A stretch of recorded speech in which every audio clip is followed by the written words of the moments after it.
Stonewall Pride plus 2 days. Good math. First, we're tired. Yeah. Second, we're a little disappointed. Sad. Yes. And sad. Very Yeah. sad. Yeah. A lot of emotions this weekend. Crazy. Lots of emotions. But you look fabulous. Thank you. Who are you? Hey, Gordon. Oh my God, it's going to be one of those evenings. Yeah. Gordon, I'm We're fine. sensitive today, okay? Faye, you and I against Gordon. Wonder Twin Powers activate. All right? We're good. All right. It's okay, I've got Tarek to back me up. Yeah, so- It's fine. Oh, we're going to have a little skirmish. Well, welcome to Queer News Tonight, the world's first and only LGBTQ daily evening news. It's time to queer up the news. It's 8 p.m. Monday, June 21st, and we are literally out of the closet and into the headlines. So many of your important stories we're going to tell this evening on Queer News Tonight. This is the world's first live daily LGBTQ+ evening news show. Literally out of the closet and into the headlines on Queer News Tonight with Al Ferguson.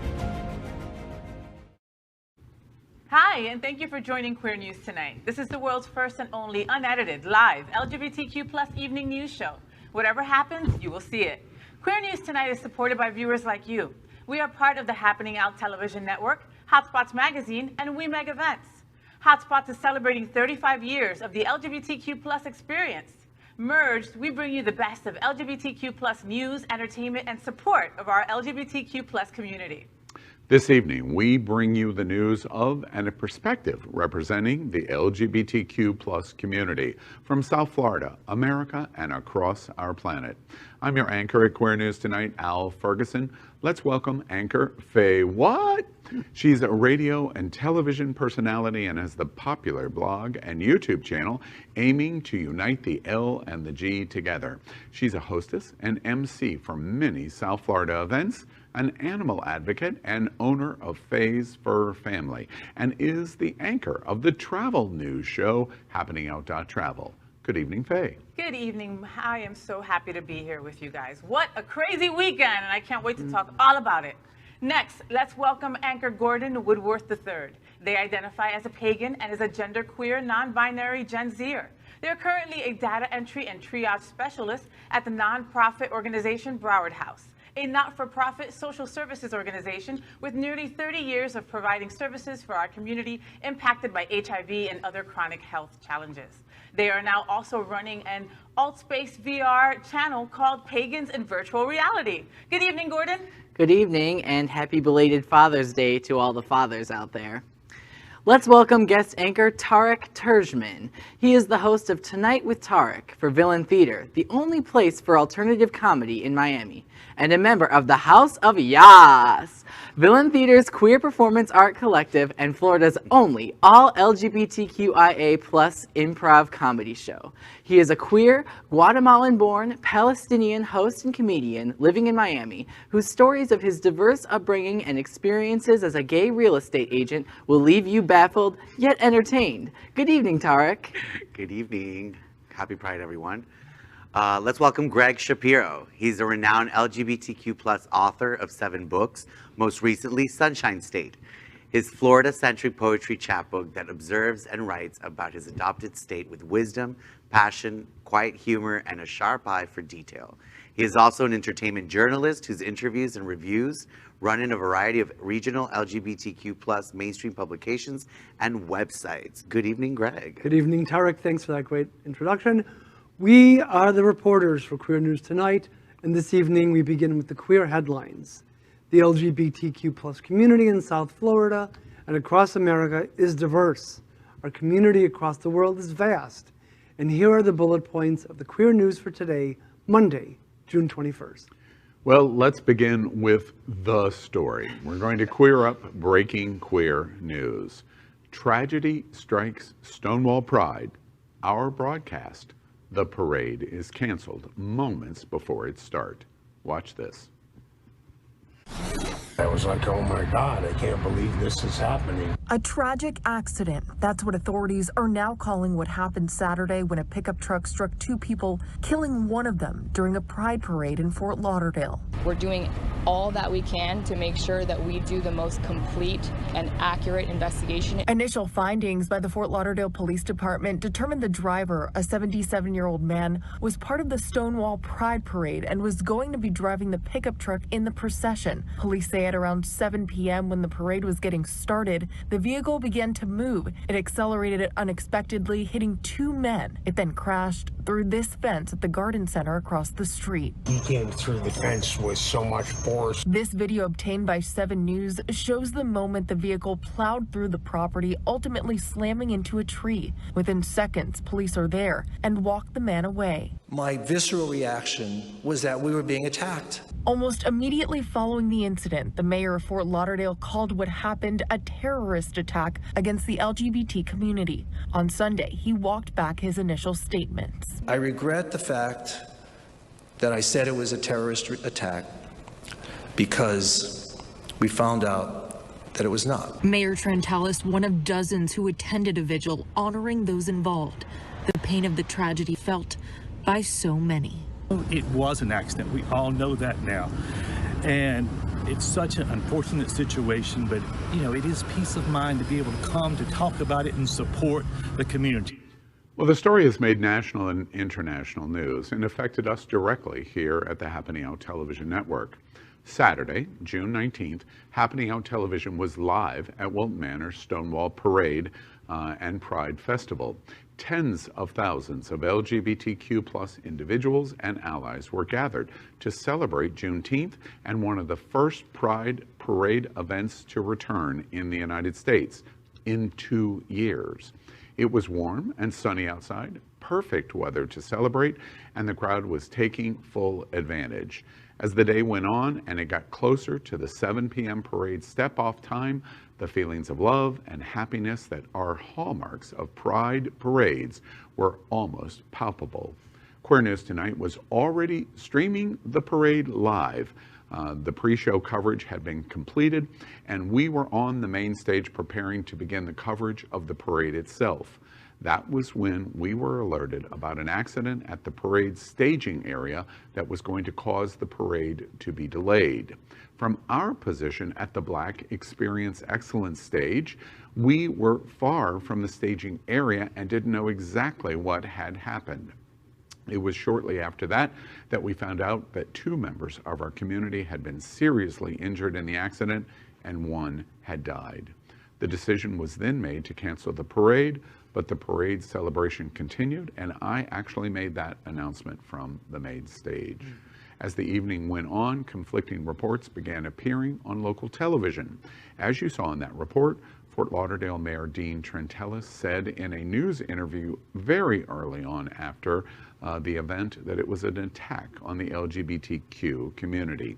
Eventually, and thankfully, we learned that the driver of the truck that had hit the parade attendees was actually a member of the Fort Lauderdale Gay Men's Chorus. It was not an attack, it was an accident, and that the people hit were also members of the chorus. The truck had passed within feet of Congresswoman Debbie Wasserman Schultz and Congressman Ted Deutsch, as well as the mayors of Wilton Manors and the gay mayor of Fort Lauderdale. Our community mourns this tragic accident that cast a shadow over the Pride celebration. A vigil was held here at Sunshine Cathedral last night, of which Happening Out and Queer News Tonight broadcast, and many members of the community came to speak about the tragedy. Where do I even begin? I mean, the array of emotions that was felt. First of all, when we got pulled off the stage, Al automatically got weird and shut down and stopped talking to any of us. And I was like, what the heck? Something worse is happening, and I know because he's lost someone from Pulse. I know that that was a very sore spot for him. Kitty Meow was freaking out backstage and also very sad. You know, I didn't know what to feel and what to do, and I automatically went to that negative place, just like everybody else. And it was hard not to tell any of my friends around me what was going on, because we got word earlier, but we didn't want to cause hysteria with 30,000 plus people being there. But me and Camille Lewis, I went to her and just like cried because I really thought it was an attack on our community. Yeah. Instantaneously. The last 4 years have given me freaking PTSD. All those big white trucks with Trump flags have given me PTSD. I've automatically went to that negative place. It was a lot. It was a lot. I have to immediately comment. You're the first person that has said it. My reaction when we were on the stage, this was happening in live time with us getting ready. We were already live, but we were waiting and filling the time of the parade to arrive, and it was not arriving, and it was not arriving. But you hit, and no one has commented, no one has said a word to me until right now. That's exactly the reason why I acted the way I did, because I was hearing the commotion words that it was a very serious event. The pickup truck and flags and Trump was mentioned immediately, and you immediately jumped to it's an attack, and I returned to Pulse instantly, and that's why I responded the way I did. And then we were in the hospitality tent when they called me back and told me exactly what had happened and asked me to come to the stage to try to instill calm. I tried to do that, of saying that the parade was going to be canceled because of the event, but it was an accident, which is what we were saying at the time, but the rest of the festival was going on. It could have been much, much worse. It could have been much worse. Yeah, and I'm glad you mentioned that, because I also felt the same way, because I lived in Orlando when Pulse happened, and I was out there, and that was my first thought was, oh crap, this is it. It's happening. This is right after lockdown. This is a perfect opportunity. We're all out here. But I'm going to say something that may surprise you. I do want to give it to the police on this one. We do owe them our gratitude for this situation because of the, we'll say, poor choices of our mayor of Wilton Manors. Basically, that situation could have unraveled very quickly, and they responded quite quickly and posted on social media and went on the news and everything and said, there is no danger to the public. Right. And it's okay for you to still be out here. And I was down the street. I was at Broward House's booth, and people were leaving because they didn't know whether it was going to be safe for them to stay or not. I packed up and left. I left. I was on my way with my friends, and we were like debating, fighting. Should we turn around? Should we just stay in Miami? What did you decide? No, we came. Because, I'm gonna party, But right? Because people were people were telling you, no, it was an accident. I wasn't people gonna were leave saying that the because- police was very calm about it. You Right. know? And we were sitting outside of Tropics at 6 for dinner, just in time for the parade to begin at 7. And all of a sudden, these 5 cop cars come flying out, going the opposite direction of the parade. And we just thought, something's going on. Something's wrong and here. I didn't want to leave because I thought, if this is an attack, I'm not going to let these guys win. Yeah. We're going to stay. And we're going to keep having I'm pride. sorry. Yeah. We run No away. matter what. We pack up our stuff and go. We don't sit there to watch But people get killed. So I- we were at peace. I'm out. I will say, I will not be surprised if the mayor doesn't win his re-election over this issue. I think, Because- I think he quickly came back and apologized correctly yesterday. Yeah, I think it was he did. amazing Yeah. for Sunshine I Cathedral guess. to Yeah. have In a fact, vigil for the yeah. person that In- lost their in life. fact, Yeah. I do want to mention Sunshine Cathedral last night. On Saturday night, like 11:30, Sunshine and We Meg Events, Happening Out Television, all came together and said, let's immediately have a community event. Not a memorial, because there's not enough information to do that, and it really is not the place. I helped in a very, very small way yesterday. I helped Reverend Dr. Darrell Watkins do interviews. He was interviewed by CNN and I believe MSNBC, ABC, CBS, ABC, NBC, everybody. He did multiples of interviews. The visual last night I thought was quite beautiful. Musically it was beautiful. It showed solidarity in our community, and multiple religious institutions, the Mayor of Wilton Manors, the Mayor of Fort Lauderdale. I thought Mayor Trantalis did an outstanding job of making the recognition. Here's what my first thoughts were, and whether he went too far or not, okay, you can have feelings about that and argue over that, but he explained why he felt that way. And in fact, his feelings of coming to that conclusion, or exactly all of our feelings Exactly. here today. Right, like We you said, just thought it PTSD. was going to be that, right? Post said it all when you posted on Facebook. You said it all. And people kept saying, oh, it's that law that they just passed that you can run over protesters. Yeah, yeah. Because we're traumatized from what's going We're on, traumatized. you know? 4 years. So, Well- so the event, and I'm sorry, I've got to move on, but the event last night was excellent. The one observation that I would like to make as a closing observation of what we had, there's still information to come out, so let's not completely close this chapter because there's more news and information to come out. Our thoughts are on the guy that's 77 years old. This has got to be a tough moment for him and the loss in the course. But the one thing I do want to say is last night, the Pride organizations in South Florida were there. Lots of the nonprofits all over South Florida were there. It was a united community. And the point that I will talk about for the rest of the summer of what we experienced this weekend, first off, I'm really disappointed that you didn't get to see our broadcast of likely the greatest LGBTQ pride in American history that no one will ever see. Because we were ready. I'm just telling you, we were ready. Wait till you see our drone opening. And we for still the parade. partied. And we did party. But the one thing that we're going to see is Stonewall was still a mammoth success. The organizers, the city, we make events. They did an outstanding job. My goodness, with the amount of time that they had because of pandemic, they did an outstanding job.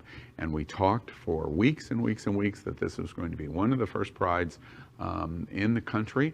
And now we get to say Miami Beach Pride on September 10th is going to be the first pride in South Florida. Congratulations, Miami Beach. We're really happy for you.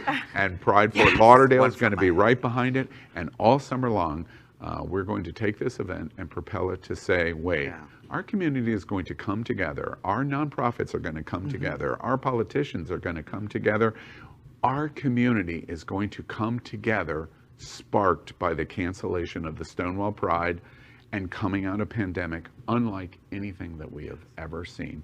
This tragedy and the sadness of this tragedy is going to lead to magnificent things in our community. And I firmly believe that. Next up, let's queer up business.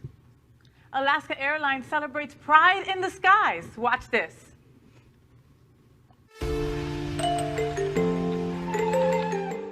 For over a decade, Alaska Airlines has joined together with LGBTQ+ organizations. From Anchorage and Seattle to Portland, San Francisco, San Diego, Palm Springs, and Honolulu. LGBTQ+ organizations support valuable community resources and host inclusive celebrations that unite our team and communities to create belonging. We haven't been able to come together in over a year, so we're about to take the festivities to a whole new level. Keep your eye on the sky.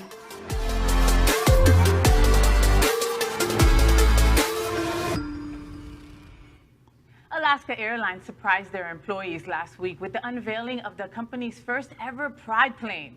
The plane is decked out with the slogan, "Fly with Pride," written across the side of an Airbus A320, with brightly colored silhouettes of planes and stripes on the main body and engines.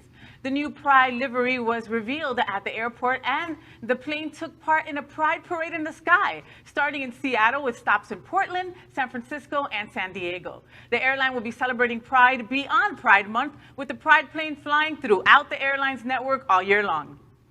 Wow. Yeah. How beautiful is that plane? I'm sorry. Well, most importantly, and I got to point it off right at the top, this organization supports prides around the country financially. They support the HRC, they support Lambda Legal, and they support other LGBTQ organizations throughout the country. So they definitely can have their plane, and they can definitely have This is pride commercialism, is that what you're saying? It's not. It's not. Because they've earned it. That's right. Yeah. Well, and you think of the number of people from the LGBTQ community who are employed in that industry. So it makes sense that they would support that. Absolutely. Of course. And I love how they got to they went to Seattle, they went to San Francisco, and then they threw a party, basically, like right there, like for the people coming in. How cool is that? As a spokesperson, I want to get a decked out car. So if It's Happening Out Network can figure that out, I will drive around in a car that says It's Happening Out and just put Pride stuff all over it. I have flown Alaska Airlines many, many, many, many times. I have to get a plug-in for them in support of what they've done here. We live here in South Florida, and so Alaskan Airlines, basically headquartered in Seattle. You can fly from Fort Lauderdale, the gayest place on planet Earth. Fort Lauderdale, you can fly on Alaska nonstop to Seattle, I believe also to Los Angeles. So it's June 20th, and we're putting our bid in right now. That plane is coming to Fort Lauderdale on one of those nonstop flights. And the moment Alaska Airlines does that, we are going to have the entire LGBTQ South Florida roll out in celebration of you bringing that plane in for one of the flights to celebrate your pride. And one other thing that I have to say about Alaska, which is really terrific. As far as I know, this is the first American airline company to do this. We have seen this internationally. Norwegian has done this. Qantas has done this. There has been pride flights in the United States, but not in designated colored paint jobs on their planes. So Alaska is the first. Now, American, Delta, United, Southwest, follow Alaska's lead. Step up. That is the step up. Alaska calls you out by saying, keep your eye on the sky. Let me say, congratulations in June Pride Month, Alaska Airlines, because we're keeping our eye on Alaska Airlines. Good for you. And we want you to bring that plane to Fort Lauderdale for at least one flight. Now we queer up politics. The White House installs an exhibit with LGBTQ+ artifacts and history for Pride Month. The White House has installed an exhibit dedicated to celebrating LGBTQ+ Pride Month 2021 on the ground floor corridor. The exhibit is the first physical display of historical items dedicated to the LGBTQ+ community, borrowing from the Smithsonian Institution and in partnership with the Smithsonian's National Museum on American History. The exhibit features descriptions of and artifacts from historic LGBTQ+ community figures such as Harvey Milk, Marsha P. Johnson, and more. There are artifacts describing major events in LGBTQ history such as the Stonewall Rebellion and the beginning of the AIDS epidemic, as well as flyers from the very first Pride in 1970. Well, this might make up for Melania killing the Rose Garden, because that was what affected me big time. Yeah, things have changed. Things have definitely changed slightly. Yes. There's definitely a huge change in tone, though I do always have to go back to, I love you, Democrats. Wait, here, you just move your lips and I'll do your words for you, because I know what's going to come out of your mouth. I love the Democrats. I'm a registered Democrat, but I appreciate action a whole lot more than I appreciate a dog and pony show. So I love this. I appreciate the support, but I want to see the ERA get passed, and I want to see Joe Biden whip up those votes in the Senate. Yeah, I agree with you 100%. I'm wondering if production is looking at my face right now. But I agree with you 100%. I feel like it's the same thing with Juneteenth. It's great that we have a national holiday now, but what about the history they're teaching in high schools, which is inaccurate? What about police brutality? What about actually putting into action, we have to balance that out. We can't, it's still a balance. Oh, these damn gay boys that want everything. We want it all. We want the real thing. No, we want the thing we've been asking for since the beginning, not this other stuff. What we've been asking for. Now, may I counterbalance your observation just slightly? I don't disagree with you. I mean, I don't disagree with you. But one of the things I just remind us in terms of the steps that we take, imagine George Bush doing this in 2003. I can't. Imagine Barack Obama doing this in 2011. Now imagine this guy that lives up in some mansion in Palm Beach doing this in 2019. This is a dramatic step. And we may dismiss it as going, well, it's a dramatic step, because it tells people not only all over our community, but all over America and really all over the world, because this story will be repeated all over the world. This is what's going on in the White House from the mouth and mind of the President of the United States. And sometimes it takes those baby dramatic steps. Yes. Yeah. Exactly. But I think it'd be incredible to be a kid on vacation with your parents, maybe coming from a conservative place or town, and you walk into Or the Guatemala. Yeah, and you walk into the Smithsonian, because I've been through that experience, traveling and, observing, gay and lesbian, queer stuff in a positive light. Was very beneficial to me and my parents. I think that for And to Obama's credit, he did also support Pride, talked about it, and he lit up the White House in rainbow colors. And his administration helped legalize gay marriage. Yes. So let's give it to him. Yes. Of course, until Joe Biden was elected President of the United States, Barack Obama is the most important LGBTQ figure for rights and propulsion in America in history. Until Joe Biden. Yeah. That's the issue. And by the way, I don't know what it is they're drinking in the White House, but gosh, I want some of it, because whatever's going on there, I'm liking it. Yeah. All right, let's queer up the road to Stonewall. Barney Frank blasts New York City Pride for barring uniformed police. Former Democratic Congressman Barney Frank has blasted the organizers of New York City Pride for barring uniformed police from participating in this year's events, accusing them of gay-on-gay bashing and bigotry. In an opinion piece, Frank wrote, quote, "Having gotten used to Pride parades being occasions where the broad community can come together in an atmosphere of complete mutual respect, I was very disappointed at the injection of bigotry that has marred this season," end quote.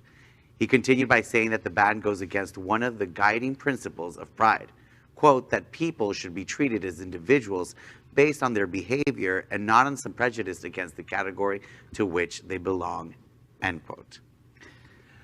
Like you said, the police, like you said, that the police, what they did at Stonewall Pride this past weekend, there's proof that the police, they're on our side. I mean, You have to remember, though, many communities, unlike Wilton Manors, that's got rainbow police cars driving around, it's a little different in our community. Especially in New York City, police brutality has been quite controversial. I mean, I'm from the Midwest, and they're not on our side in other places. This is Wilton Manors. Yeah. Okay, there's a huge difference in context. And Fort Lauderdale. There's a huge difference in context here. To me, all Barney Frank's statement is proving is that clearly his whiteness overrides his gayness.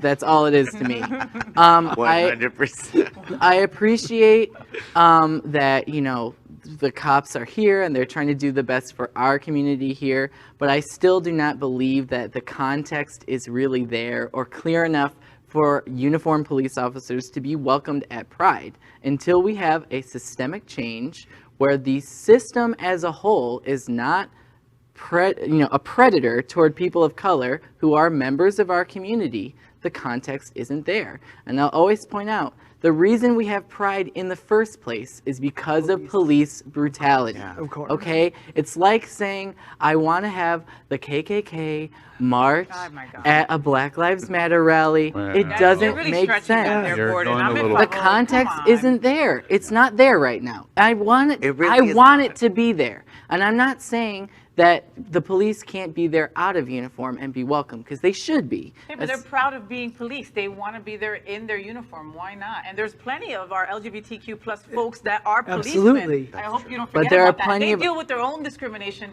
with their brothers in Yes. blue every day, Yes. and they've got to be supported by us as well. And I know that that is not a popular thing to say, and I know that I'm privileged in being the color skin that I am and the way I look, but they're not all bad. Not all cops are bad. I have cops in my family, and I've been pulled do over I. and I've had friends treated very, very wrongly as well. It's not all of them. It seems to me, because I hear both sides of this point of view, to me, the most interesting observation of or the most interesting thing that generates thought for me of Barney Frank's comments is not that he's right or he's wrong, but that there are these very strong and definitive opinions that are even being expressed at this table. Yeah. We are conversing and talking about this, and there is great division in America about what we have seen Minneapolis heavily affected us. Situations that we've had with cops around the United States has affected us. But we're talking about millions of police officers, and the statistical significance of what we've seen is an extreme minority. What's really important is us trying to find some balance of this to propel what you are asking for, but also to give our law enforcement officers the respect that they deserve. And you know, one thing that I would tell you, this was among my top worries on Saturday. When I went down to the flag raising, I came down in support for you and Camille and Tony for Miami-Dade County's celebration of June Pride, and every law enforcement organization in Miami-Dade County came in respect to the LGBT event in Miami-Dade County. It was breathtaking, and everyone talked about it on the stage. And the result of the event was, in social media, an overwhelming negative response that all of these law enforcement organizations had marred the LGBT celebration in Miami-Dade County. It was a real conflict. Well, you know that Miami-Dade County Police right now is increasing their funding to decrease crime, and they're already coming out and saying that that is going to adversely affect communities of color 100%. In Miami-Dade County. Yeah. So this isn't just out of nowhere. I think that in Fort Lauderdale, Wilton Manors, queers have been spoiled. You know, this is a queer city in a way, you know? We have lots of queer visibility within police enforcement. We have rainbow-colored police cars. But in New York, in Miami, it's not the case. Yeah. And in Miami, the police hasn't responded to gay crime the way it should have had. You know, we don't have that alliance. And New York especially, I see why especially the young people are asking for there not to be police present. But also, how can there not be police in such a big because event, New York City Pride is hiring their own private security. They're paying for security. But that's the bottom point. line. We're not arguing for abolition. I have to stop, Gordon. We're going to move on. The balance here is that we've got to find balance, because it can't be a complete rejection of all law enforcement, and we can't accept all of the terrible things that we have witnessed by minority law enforcement participants in the United States. It can't be one or the other. We must find some balance. How we do that, I don't know. But it would go a long way if we had more rainbow cars. Can we just agree on that? We all agree on that. Yeah. I think we can all agree on that. Okay. Now let's continue to queer up the road to Stonewall. Stonewall Inn stages Pride weekend boycott of Anheuser-Busch beer. The owners of the Stonewall Inn in New York say they will not serve some beers at the famous LGBTQ+ bar during Pride weekend to protest against manufacturer Anheuser-Busch's political contributions to some politicians who have supported anti-LGBTQ+ legislation. Co-owners Stacey Lentz and Kurt Kelly said they would be instituting the ban on Friday in support of the Keep Your Pride campaign, a recently launched effort highlighting 5 companies it says advertise support during Pride, but also have made contributions to anti-LGBTQ lawmakers. The campaign, a project of corporate accountability action from the National Institute on Money and Politics, to show that Anheuser-Busch contributed more than $35,000 to 29 legislators it described as anti-LGBTQ+ between 2015 and 2020. 35,000. That's it. That's all they gave to certain people. That's it. And that's $1,200 average. $1,200 each. Seriously. And first of all, I mean, where do I begin? You paid for this stuff already, Stonewall. So you're pouring it out. You're pouring your own money out. I mean. I definitely agree that there's an argument there about we don't have to be pure all the time. I definitely get it. But at the same time, we do need to point this stuff out, because here's a small microcosm of what's going on in our economy.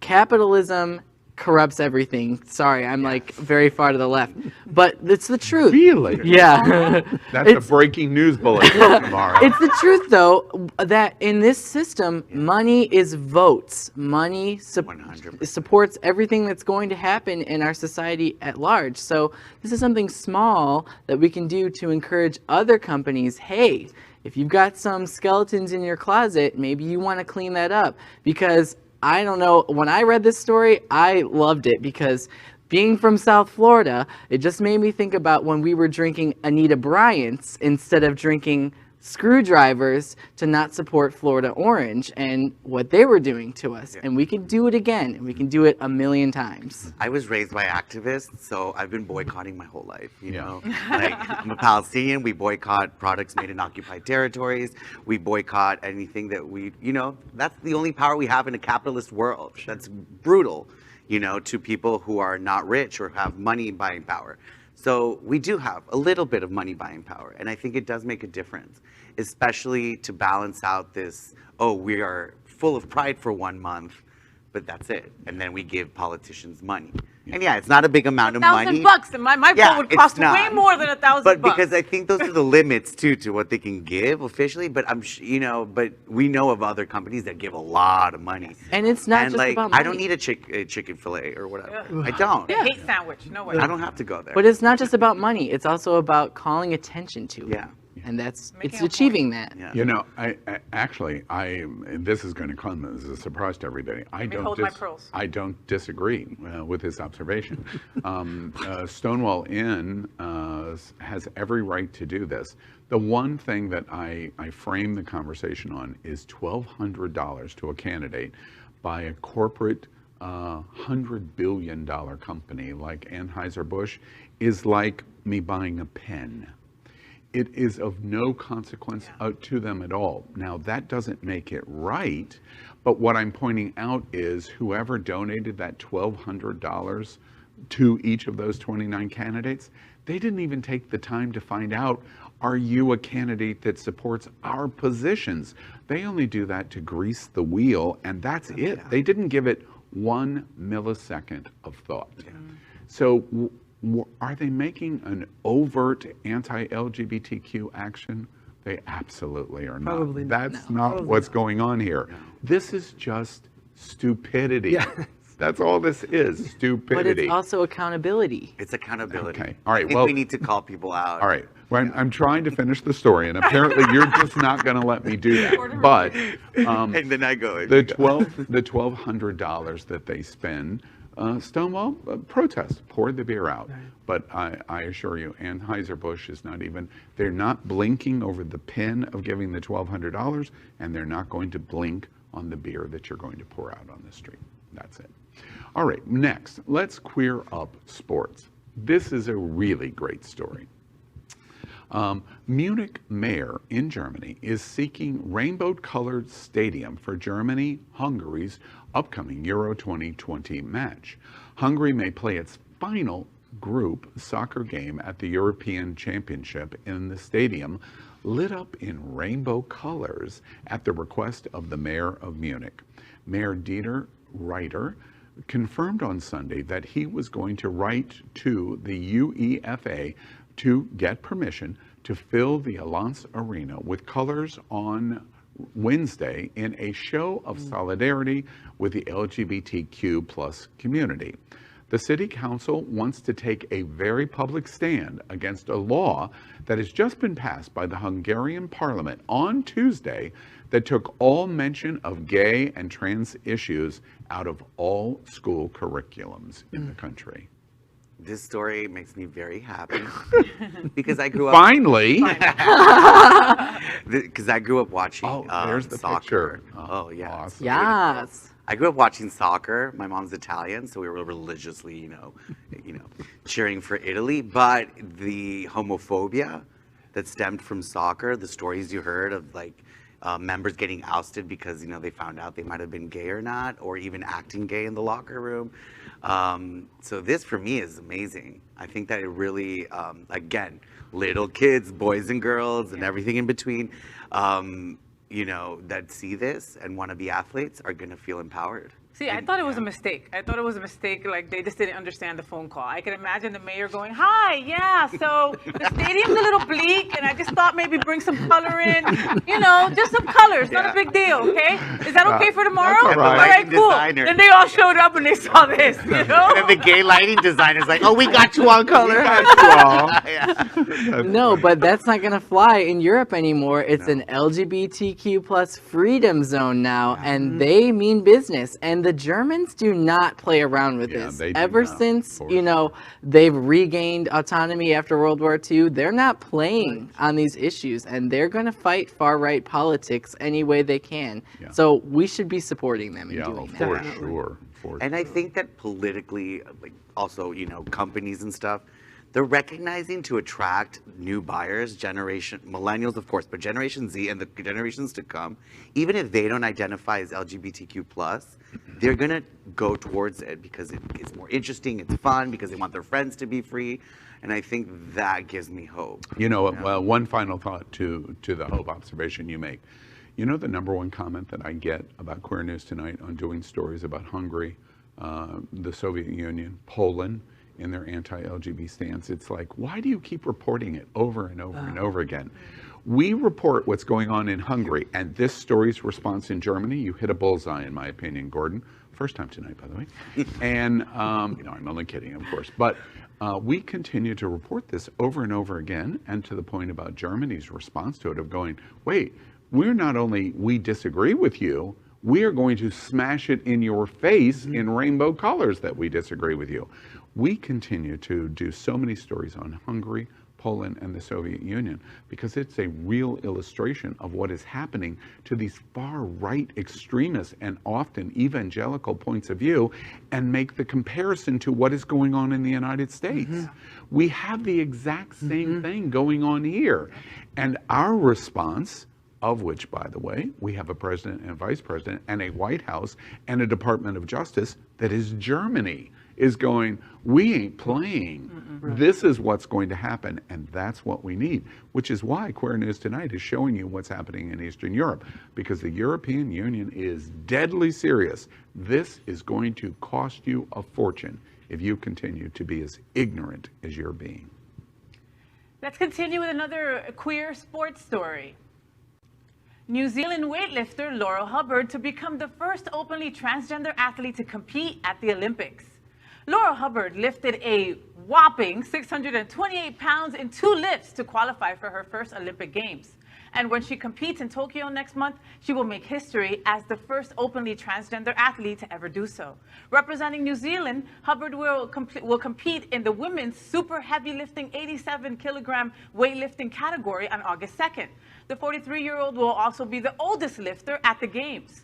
According to a statement released Monday by the New Zealand Olympic Committee, the NZOC, Hubbard has met the International Olympic Committee and International Weightlifting Federation's eligibility requirements for athletes who transition.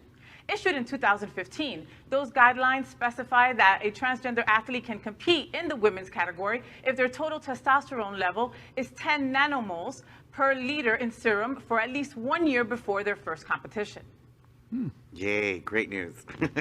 Yeah. This might be the first time I actually watched the Olympics. Listen, my wife is a lifter. Wait, I don't know if you know this. In Tokyo next month at the Olympics, they play sports. I'm allergic to sports. So I'm going to get a vaccine for that. There's lots of tight outfits. Oh, good. So, Good. I bet I'll watch 12 hours a day. Oh, no. Yeah. But I do want to say, I think that this is really exciting news for us because it gives us as Americans a chance to reflect on what's going on in our own country and our being, you know, children being banned from sports here in our own state. Yeah. And, you know, I feel so good for trans kids from New Zealand. They probably are so excited to see it. And I honestly cannot wait till an American comes forward that is trans, that will participate in the games and show once and for all trans people deserve to be in sports just like everybody Well, else. and she met all the requirements. Right. And let me tell you, she's got some tough competition. My wife is a huge supporter, and she loves weightlifting. She's a freaking beast, that woman. Anyway, not talking about my wife. So, and she tells me that the people that she's going up against are no joke. You know, now there needs to be more studies done so we can show this proof to people. Like, look. She competed against these other women, everything was fine, you know? If she blows the other women away, there's gonna be backlash, and we have to be ready for that to happen. Yeah. Right. And I think that what I liked about reading this article and like coming from New Zealand, it was very professional, very kind of like neutral. It explained the science that we never talk about here in the United States when we're talking about trans athletes. Facts. Oh my know? gosh, Facts. we got to use facts. Scientific. Yeah, back to science. You know, Right? When it's played 10 animals of testosterone. That's what I want to hear. Yeah. So when people tell me blah, blah, blah, they can't compete. Oh no, their testosterone has been this level for over a year. Those are the requirements. See, I You sort know? of agree with you. I'm glad that we're talking about the facts, but I also think that it's sad that we have to reveal someone's personal private health information just so we can prove that they deserve to participate just like anyone else. I constantly have to remind an incredible news show hosted by our friend Tony Lima, Translation, first talk show with all trans hosts, led by Tony Lima, cisgender man who is the CEO of Ariana Center. I'm learning so much about the trans community. If you want to know more, if you want to be educated, I highly recommend that you watch it. Next, let's queer up trans rights. Caitlyn Jenner claims she's the victim of transphobia, and the whole world is like, girl, stop. Right. So tired. Caitlyn Jenner railed against Jimmy Kimmel on Twitter recently, accusing the late-night comedian of being transphobic after he compared her to Donald Trump. Unfortunately for her, nobody else seemed to see it that way. Quick backstory. At the beginning of the month, Kimmel cracked a joke about the California gubernatorial candidate's widely panned appearance on The View, saying, quote, "Are you sure that isn't Donald Trump in a Caitlyn Jenner wig?" unquote. After Kimmel's comment, Jenner wasted no time voicing her outrage on Twitter, writing, quote, "Last night, @Jimmy Kimmel called me Donald Trump with a wig. He obviously believes that trans women are simply men with wigs on. Where is the outrage from the left or the LGBTQ community? Being woke must be optional if you are a Democrat," unquote. Do you guys think Jimmy Kimmel is against trans? I don't think Not so at at all. all. No. I don't get that No. from him, like at all. I think he was just making a joke about her. Yeah. She's privileged. She knows this. Yeah. Also, Jimmy Kimmel is also privileged. He's a cisgender straight man. He's very open and nice guy. I like him as a comedian. You know, I've watched him a lot. So I feel like he just said it. It's a nice little joke, right? Because of her politics, but he misses the sensitivity to gender and gender identification, which often many male comedians do with women, with gender queers, with everyone else. So I've seen your act. I would agree with you. So, you know, I feel like he misspoke in a way. I teach stand-up at Villain, and, you know, I would tell my comedian to remove this joke, you know, because I'm queer, so I can see how this is. I could definitely see how it could be read that way, so I do appreciate people's feelings, but I do think it's a bit of a stretch, because what I read off of that was that he was assessing her statements and what she's standing up for and comparing her to Donald Trump. And Donald Trump's hair is his like thing, okay? trademark, yes. So I didn't take it that way. He didn't misgender her, he didn't do this or whatever.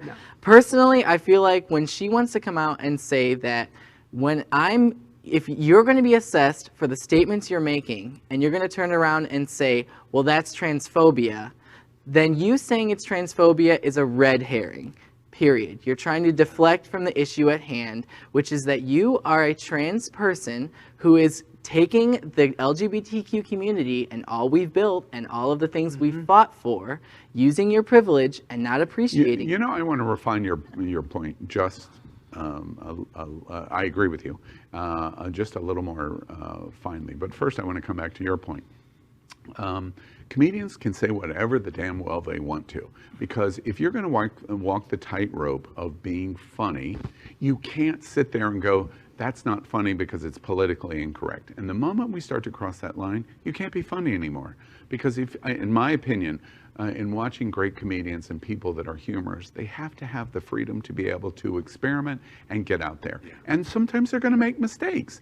And we'll go, it was a joke. And it was a stupid or an inappropriate or maybe even a hurtful joke, but it was still a joke. And that's the intent of where it comes from. And second, Caitlyn, you know, we make the joke of girl, please, basically, as Gordon says, because you don't support the trans community in any way at all. Nope. Full stop. Right.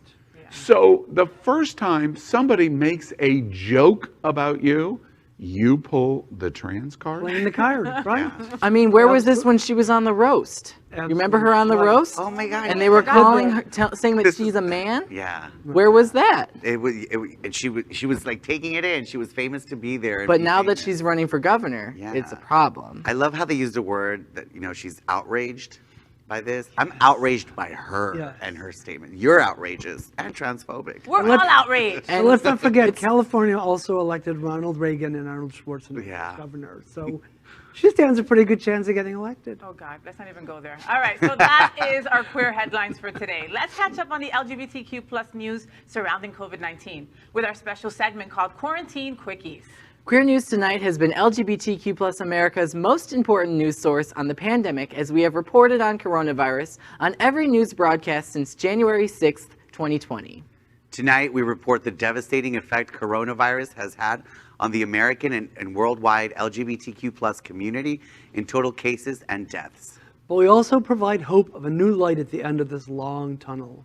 As of tonight, more than 2,408,000 LGBTQ plus Americans have contracted COVID-19.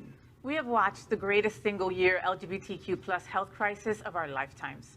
More than 43,000 LGBTQ plus Americans have died from coronavirus. But the news is improving, because as of today, more than 317 million vaccination doses have been administered in the U.S. That is our COVID-19 news for tonight. Next, we report that Happening Out Television Network is passionate about our support for the LGBTQ plus community. An example is Sunshine Cathedral, the world's largest church here in Fort Lauderdale. We are broadcasting from our permanent set here at Sunshine in supporting that partnership. The network broadcasts the largest LGBTQ plus religious broadcast in the world, with more than 30,000 watching every Sunday at 10:30 a.m. and is totally live. We encourage you to tune in. Our campaign of sponsorship proudly supports Sunshine Cathedral is my queer church. Watch this.